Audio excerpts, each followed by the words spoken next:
শুধুমাত্র মমতার ভেটো দেওয়ার কারণে, মমতার বিরোধিতার কারণে বছরের পর বছর, দশকের পর দশক তিস্তা চুক্তি হয়নি। এবং সেই তিস্তা চুক্তি না হওয়ার ফলে বাংলাদেশের মানুষ, উত্তরাঞ্চলের মানুষ তিস্তার পানির ন্যায্য হিস্যা বুঝে পায়নি। এই মুহূর্তে তৃণমূল কংগ্রেস পরাজিত হয়েছে এবং রাজ্যে বিজেপি সরকার প্রতিষ্ঠিত হয়েছে। এই মুহূর্তে কি আমরা আশা করতে পারি যে আমরা এখন তিস্তার পানি ন্যায্য হিস্যা পাব?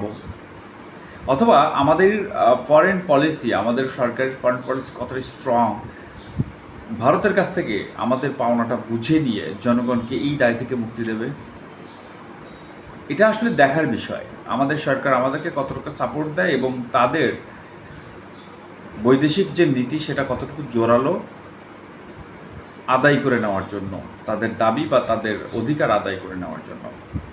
তো আমরা আশা করতেই পারি, যেহেতু শুধুমাত্র মমতার দোহাই দিয়ে বিজেপি সরকার অথবা কংগ্রেস সরকার যুগের পর যুগ কিন্তু এই তিস্তার পানি আমাদেরকে দেয়নি। যেহেতু মমতা যুগের অবসান হয়েছে, এখন তার কোনো অজুহাত তারা দেখাতে পারবে না। সুতরাং কোনো না কোনো কারণে হয়তোবা এবার আমাদের এই চুক্তিটা হয়েও যেতে পারে।